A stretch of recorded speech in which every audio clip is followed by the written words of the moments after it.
Hey guys, and welcome to a video I've been wanting to make for quite some time. It is an analysis video on Xerneas for VGC 2016. Yep, so let's get into it, shall we? Okay, so a little background history with me and Xerneas. I've brought Xerneas to almost every tournament I've been to, including PCs, mid-season, regionals, and nationals. And Xerneas carried me throughout most of them, especially regionals, where I only used the Xerneas core throughout my Swiss rounds. And Xerneas helped me get top 8 in Singapore mid-seasons, top 8 in Singapore regionals, and 9th in Singapore nationals. So, yep, Xerneas is my favorite restricted Pokemon. So, continuing on. So this will be the things that we'll be going through today. And yeah, so let's start with the first. Speedy Xerneas and bulky Xerneas, the two common types of Xerneas. So I'm pretty sure everyone's familiar with Speedy Xerneas, 252 special attack, 252 speed, and the 4 common moves.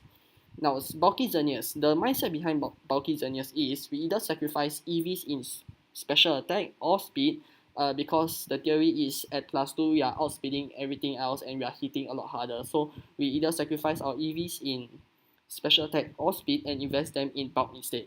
For me, I use special attack. I use more in special attack and less in speed because I want my Xerneas to hit a lot harder. And 148 special attack models will hit harder than 252 timid Xerneas. And it's the same for this 148 plus is the same for everything. 148 adamant Groudon will hit harder than 252 Jolly Groudon. So continuing on.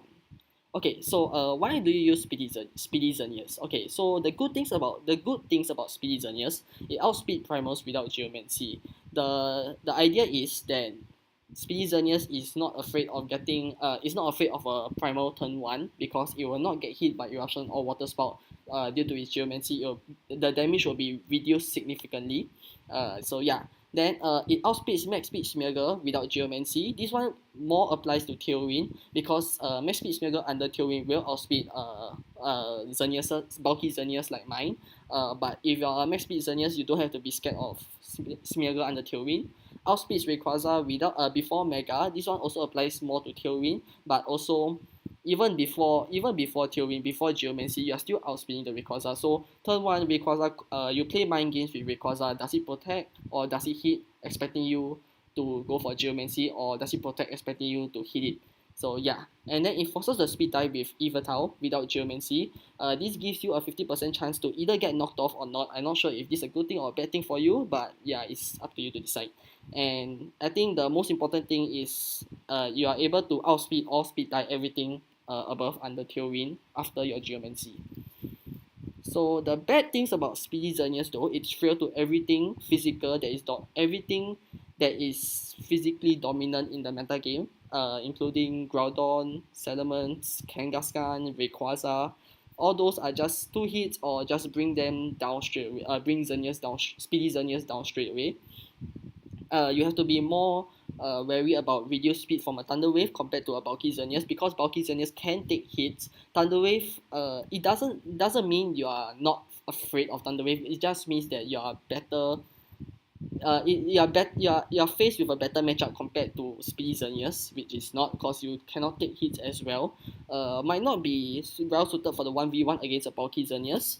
As you can see that bulky Xerneas is a guarantee to hit on an opposing Speedy Xerneas, while Speedy Xerneas is not. However, Speedy Xerneas does outspeed bulky Xerneas and is still 89.1 chance to 2-hit KO. Though it's not perfect, I would say Speedy Xerneas might have the advantage here instead.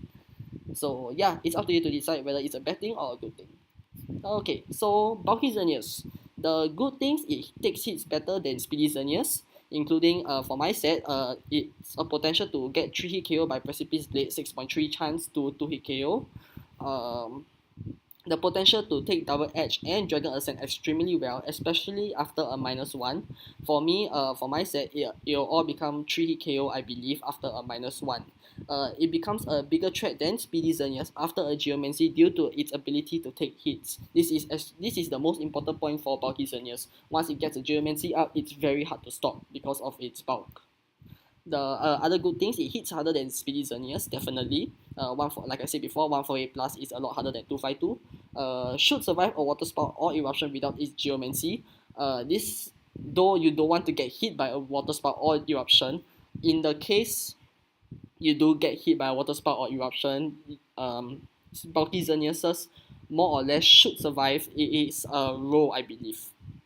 Has the potential to survive a gyro ball by Ferrothorn. This is a 6.3 chance to survive actually. So yeah, I don't know how. Yeah.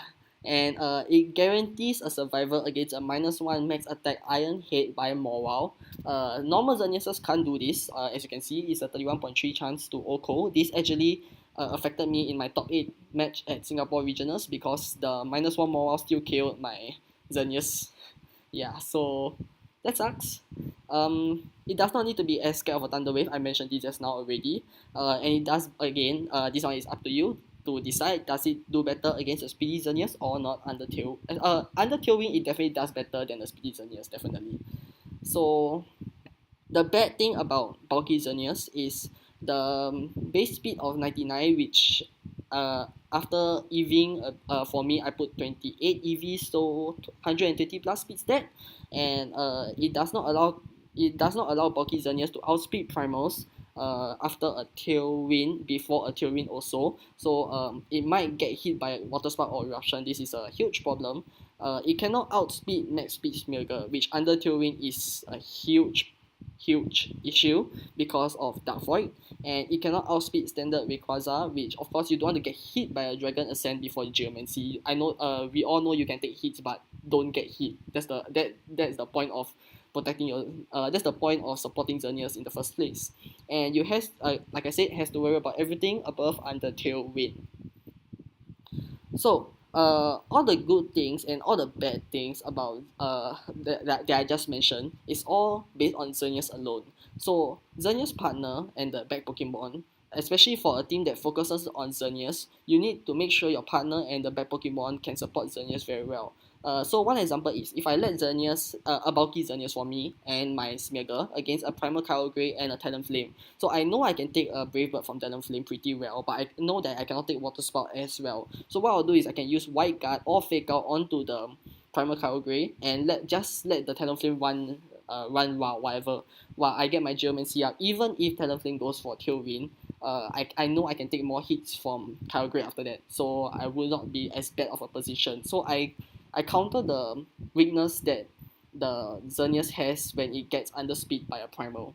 And if you are running a team that fully focuses on Xerneas, ensure that you have all the tools to do it. That means make sure all your Pokemon will support Xerneas, like my team, where I focus I focus a lot on Xerneas, which is why later you'll see my team is fully supportive of Xerneas. Now, there are great options for Xerneas partner. This one is to help Xerneas get Geomancy, Redirection. Obviously, Redirection is one, and Fake Out User is the other. Fake Out, I would prefer Redirection because like if you face a faster opposing Fake Out, is not good, of course. So one exception, of course, is Scarf Smeargle. Scarf Smeargle allows you to have the fastest Fake Out, bar a Quick Guard from Meowstic, and which will stop it. So other than that, I don't think there's anything else to stop it, and it forces a mind game. If let's say your opponent has another Fake Out user and the opposite side of the field, you can force the mind game of whether I will Dark Void or I will Fake Out. Another one is Hitmontop, which will give an Intimidate, which will support bulky Xerneas a lot better. And yeah, okay, so this is my team. This is an example that I'll give. Bulky Xerneas, Scarf Smeargle, Talonflame, Salamence, Primal Groudon, and Cresselia. So anyone who battled against me in the tournaments would know that I always lead the same four as much as I can, which is Xerneas, Smeargle, Talonflame, and Salamence, because of the support that each Pokemon plays a role with in supporting Xerneas.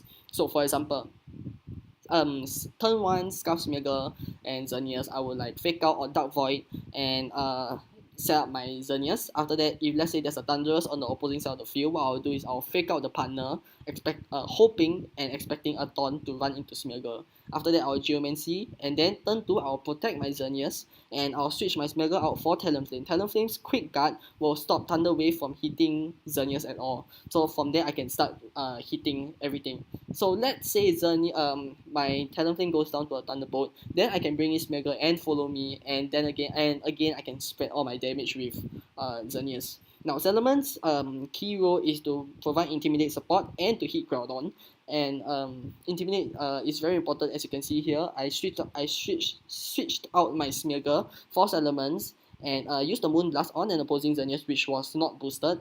After I took down the Xerneas, the Kangaskhan hit me for 42% of damage, and in my mind, I wasn't as scared of the Kangaskhan as I was compared to I basically wanted to prevent Xerneas from getting its Geomancy up.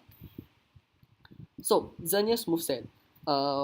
The most common moveset, of course, is the Moon Blast, Dazzling Gleam, Geomancy, Protect moveset. But of course, there are people who choose to run the Hidden Power set, which would be Dazzling Gleam, Hidden Power, Geomancy, and Protect.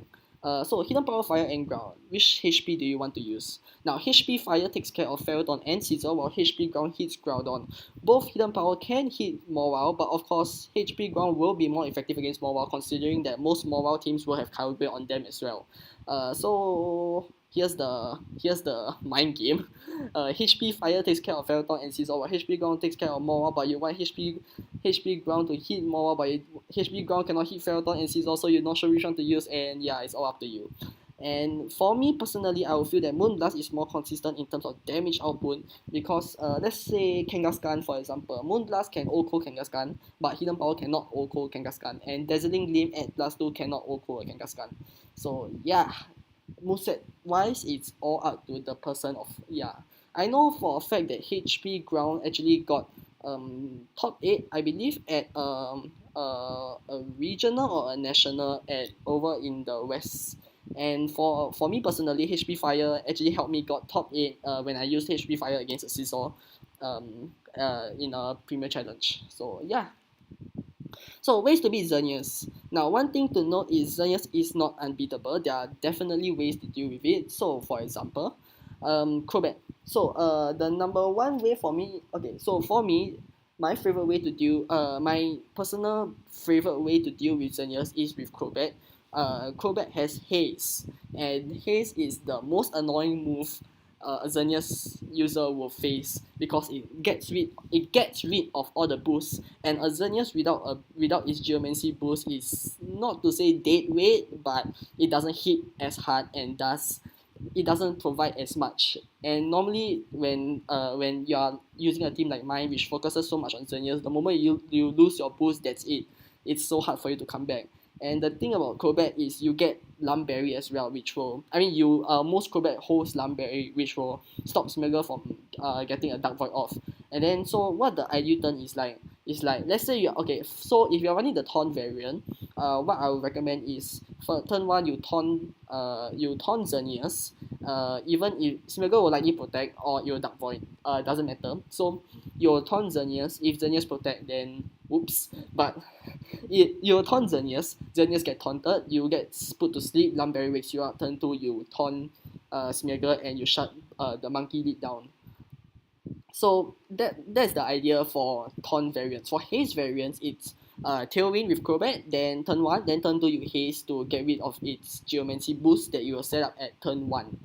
Yes, and sometimes the mere presence of Crobat in team preview is enough to scare away Xerneas. This is actually very true. Well, personally for me anyway, I see Crobat, I don't really want to bring Xerneas at all. And when I see Mawile or Bronzong, sometimes I don't really care. I just bring Xerneas, and knowing that my +2 Moon Blast can do enough damage for my partner Pokemon to finish off Mawile or Bronzong.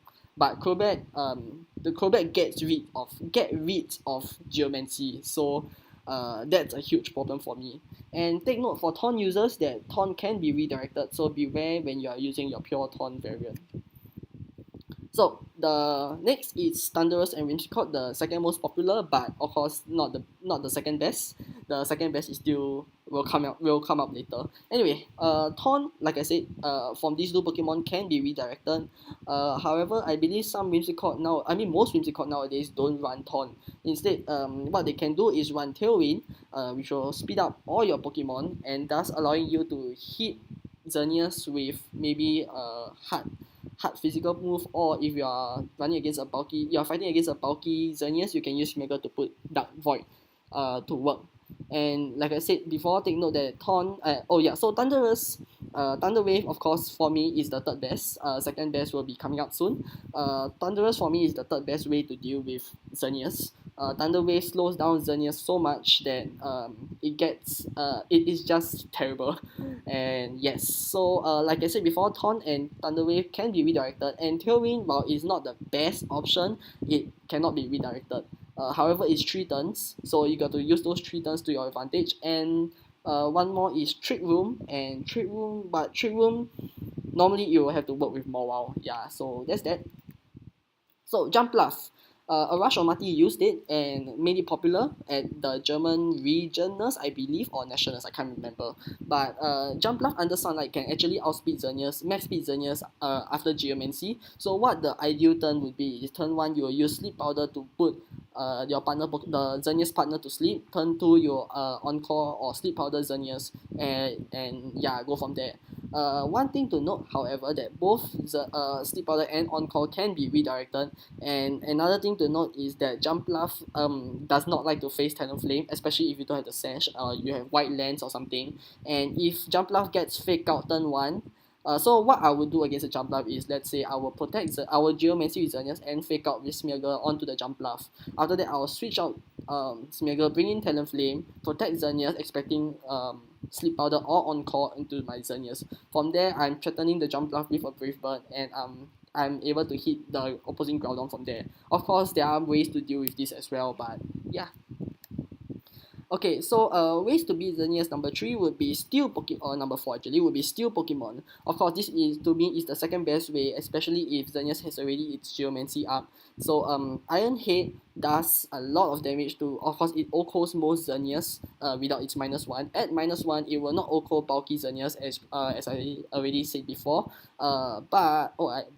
Anyway, it will not OHKO bulky Xerneas. But it will OHKO standard Xerneas. Yes, I mean it will not. It will with a high damage roll. Correct. Yeah. So Maw is the best steel Pokemon to handle Xerneas, in my opinion. Moving along, I'll explain why. It will be Ferrothorn, Bronzong, and Dialga. So Ferrothorn, Bronzong, obviously there's Gyro Ball, but -1 Gyro Ball will not take down Speedy Xerneas. Even if you are maxed out in attack. Of course, if you are using Choice Band, that's a different story. The thing is, if you are fighting against, let's say you are running Ferrothorn and you are fighting against the Xerneas, chances are you will have Thunderous on the team as well. And Thunder Waving a Xerneas and Gyro Balling a Xerneas is not the best idea in the world. As you all know, Thunder Wave will reduce the Xerneas speed, and Gyro Ball will not do as much. If you have Dialga, I mean, not all Thunderous and Ferrothorn are on the same team, but most I've seen so far do. And now Dialga Flash Cannon does 50% to a boosted Xerneas and boosted Speedy Xerneas, and 40% to a bulky Xerneas. So there's that as well. One thing to know is that Bronzong can use Hypnosis as well. So yeah, there's that. And of course, there are other means to hit Xerneas. Of course, there's what if Xerneas get Geomancy up? So how do you stop Xerneas? Well, for me, the first rule is to get speed control. Once you are faster than the opposing Xerneas, you can shut it down with, let's say, Dark Void, or use some sort of physical move to hit Xerneas. For me, another favorite strategy of mine is to use Transform with Scout Smeargle. And since Transform goes through Protect, I'll play some Mind Games, force him to Protect, and then I transform into his Xerneas. The most important thing I'm trying to say here is to get speed control. And then from there you can go. But of course, you want to avoid this situation as much as you can, which means to prevent Geomancy as much as you can, because +2 Xerneas, not a fun thing to play with. So finally, my closing thoughts. Well, great players can set Geomancy out most of the time. Similarly, great players can handle Geomancy as equally. And even if Xerneas has set up, it's not the end of the world. You can force Mind Games, and that one turn where the opponent screws up is that one turn you need to turn around the game. And contrary to what some may think, Xerneas isn't all about just pressing buttons and going with it. Though it is true, when you get control of the game, you're just pressing buttons from there. But sometimes you need predictions as well. One of my matches in Nationals came down to Xerneas Groudon versus Xerneas Talonflame. So the idea is Xerneas settlements. So the idea is I had Deowin up, and what I could do was double into the Xerneas, which was the most obvious play. However, I thought that my opponent might be into that, so I actually doubled into the Groudon, which he did not protect, and he protected the Xerneas, and that resulted in changing the entire game. The game basically came into my favor.